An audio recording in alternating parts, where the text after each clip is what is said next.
What's up, everyone? Wesley here.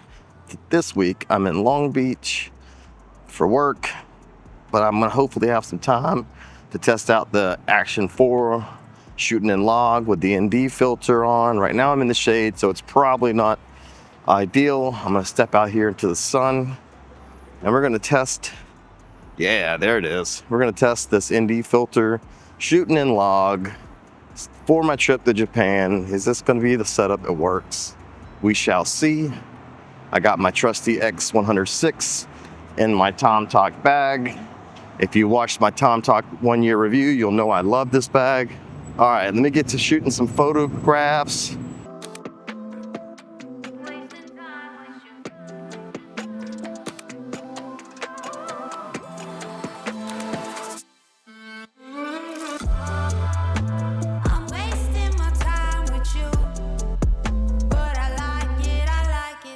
All right, guys, I'm still rocking the 32 ND 32 on here, shooting in D-Log, X106.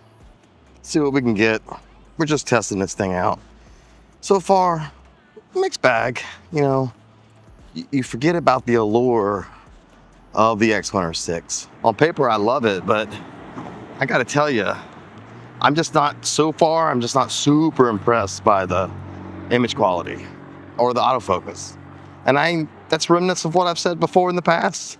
So it's not like it's changed. I just keep forgetting. I don't know. We'll see once I get back into the studio and start editing. But for now, I'm just thinking this is okay.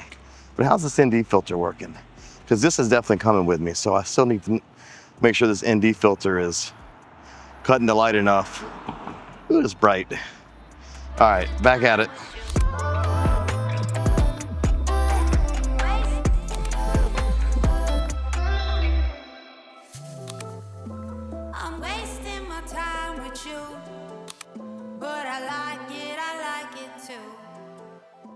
What's up, everybody? Wesley here, and I'm back in the studio. I got an update on my decision on what camera's going to Japan. For those new to the channel, I'm heading to Japan in October for a trip of a lifetime, and as a photographer, that means choosing the right camera. At first, I really thought it was going to be the Fuji X106. I took it to LA last week with me. I put it through the paces. I tested shooting log with that ND filter, shooting photo, and just really wanted to see if it'll get the job done, if that's the only thing I can bring, which would keep my kit lighter. Well, the video was pretty solid. You know, the photos were good, don't get me wrong. Like I said, the ND filter made shooting with F-Log a breeze, but for some reason, I kept forgetting some of the issues that I've stated in past videos when I reviewed the camera, the second time I bought the camera, the third time I brought the camera. So let's get into why Fuji didn't make the cut, and why I'm taking the Nikon Z6 III that I'm filming with today in RAW with the 35mm f1.4, more on that later, to Japan. I love Fuji. There's no doubt about that. The way the camera feels in your hand, the tactile dials, the feedback, the film simulation, it feels like it's got soul. You've heard a lot of photographers talk about soul, which no camera actually has, but it does what it does for my soul. It didn't quite do in the results. Now, I'm going to be a little bit nitpicky here, but for a trip like this important, I have to be. The 40 megapixel sensor on the X106 produces large files, much larger than the Nikon Z6 III or Z5 II, 24 megapixel full frame camera.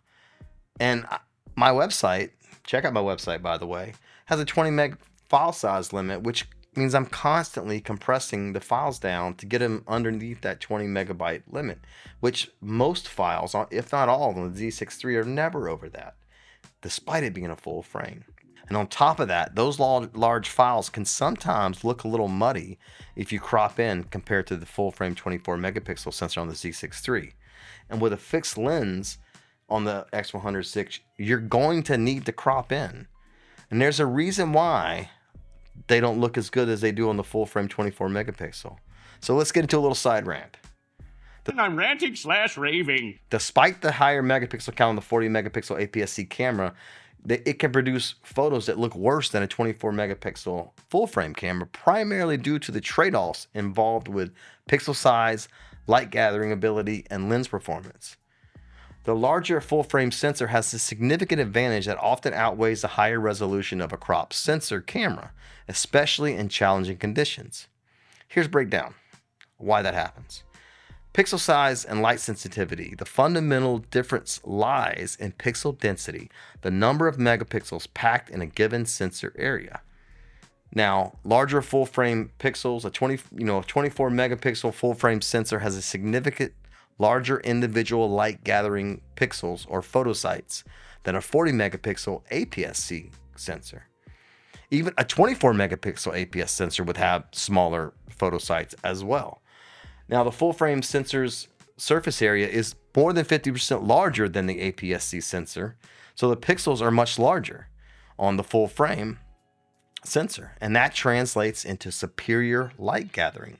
Larger pixels can collect more light photons, which leads to stronger, cleaner signals, and that is critical for achieving better image quality in two key areas. Better low light performance when you're shooting in dim light or high ISO settings. A full frame camera with larger pixels produces far less digital noise, resulting in a cleaner, more usable image. Also, with wider dynamic range. The ability to gather more light allows the sensor to capture more details in both the brightest areas and the darkest shadows, producing a wider dynamic range, which in return delivers better results. Now that that's little rants over, let's get back to the video. Yay! Now let's talk about autofocus.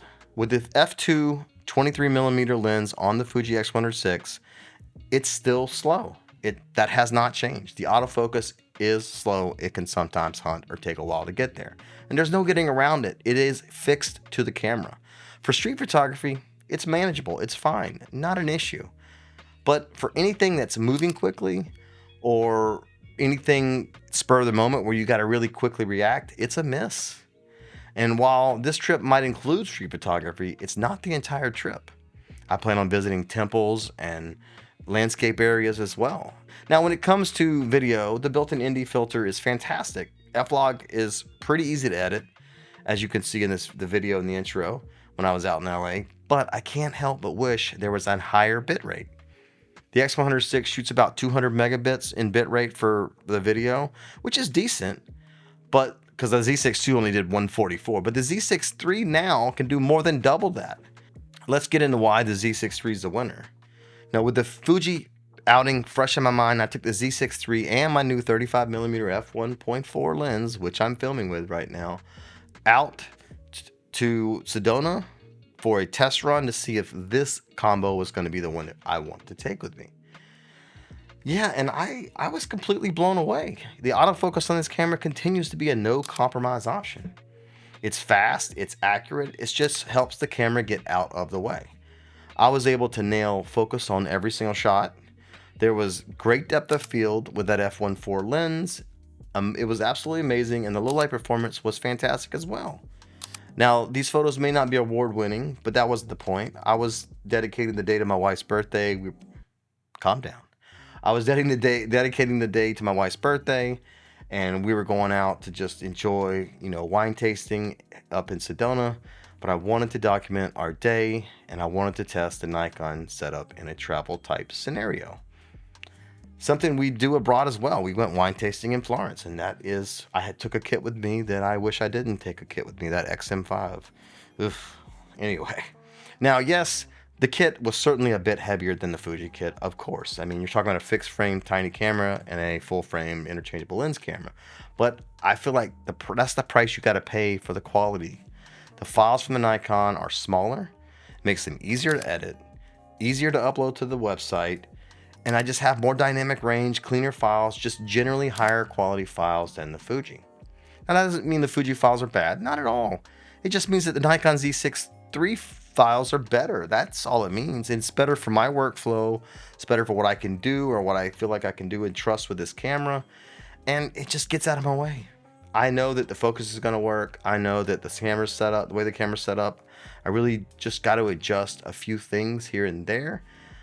but the Nikon just is a set it and forget it type of camera.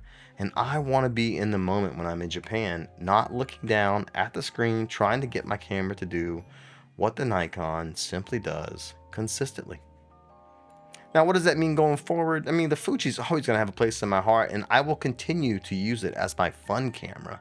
But going forward, I'm focusing on the Z6 III, the Z5 II, and expanding my Z-mount lenses. I want this Z6 III to be an extension of my hand. I don't want the confusion of messing with different brands like I seem to do all the time, and I've been doing forever. I pre-ordered the Nikon ZR as well to complement the Z6 III and the Z5. The Z6 III is going to be my primary photo camera, with the ZR being my primary video camera, and the Z5 II serving as a backup or B-roll camera. You said that before. I think that's going to be a great combo going forward. I'm going to start spending a lot more of my camera gas money on buying lenses instead of bodies, and I'm starting with this 35mm f1.4 that I was just talking about, and I've wanted for quite some time. Be on the lookout for a review of the 35mm in a future video, but right now I need your help. Now I'm looking for the perfect bag to carry my Z6 III, a couple lenses, my DJI Action 4, my DJI mic, a couple batteries, and if you have any recommendations, drop them in the comments below.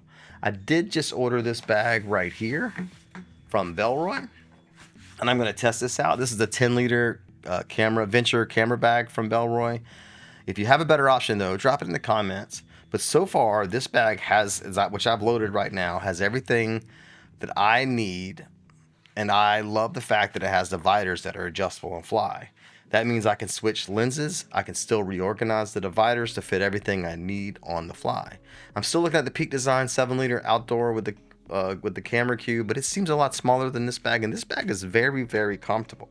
So let me show you what I've loaded in this bag, because it's loaded down right now. It's fully got everything I need. I think I'm going to need for Tokyo in it. I'm using my Z5 II as a placeholder, so do take that with a grain of salt.